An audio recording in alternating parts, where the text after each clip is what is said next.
Now to Donald Trump and Mike Pence. I spoke with the billionaire presidential nominee and his running mate this morning at Trump Tower in Manhattan. It was 2 hours before the FBI's announcement about the Clinton email case, a case that has been a major talking point for both men during this campaign. This is a segment from that interview where Trump was talking about the system being rigged. Again, this was 2 hours before the FBI news. The system is rigged when Hillary Clinton is allowed to run for president, because what she did is criminal. What she did is General Cartwright is potentially going to serve 5 years in jail for doing nothing by comparison to what she did. The system is rigged when she's allowed to run, because she has done many criminal acts. She's not allowed to run. She is not allowed to be running in this election. And the FBI rolled over, and the Department of Justice rolled over. They didn't roll over for General Cartwright. They didn't roll over for General Petraeus and the many other people that are now in prison and whose lives have been.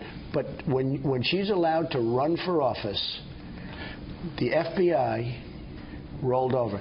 But you could lose this election and it not be rigged. I'm having a hard time myself getting by the fact that the FBI took $675,000.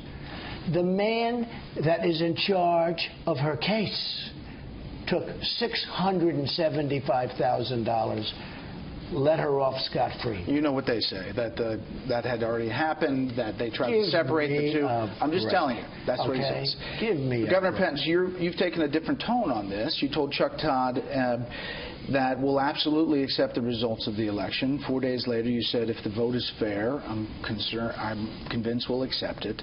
Are you worried that somehow this election could be invalid? Well, first, let me say I think we're going to win this election. I really do.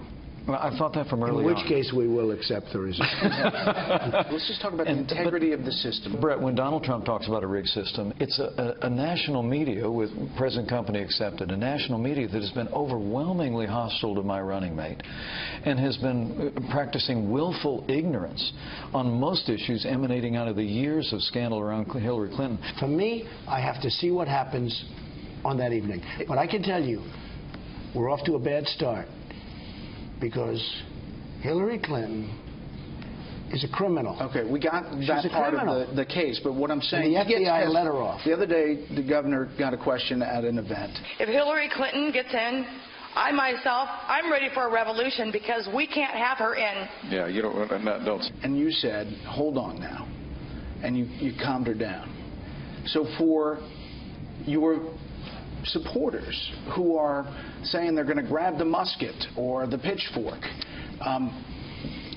you have a message for them. I can only say this. Very bad things are happening out there.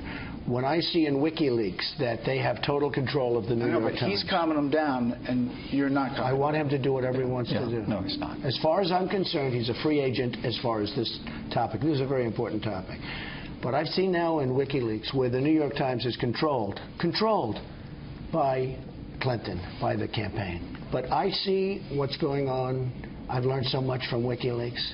Unfortunately, you cover it, but the mainstream does not cover it. Okay, but just to the question. It's awfully hard to take accusations from the other side about our supporters when we found out through that recent video that Hillary Clinton and the Democratic National Party were actually paying people to go to Donald Trump rallies to incite violence. I have every confidence that over the next several days, you're going to see people across this country who support this team go out there, talk to their neighbors and friends, and we're going to bring home a great victory for the American people. We will have much more of that interview. I have a one-on-one with Donald Trump a little later in this program about a number of topics, and more from both men about a host of issues in a special Saturday night edition on Special Report, 8 p.m. Eastern Time.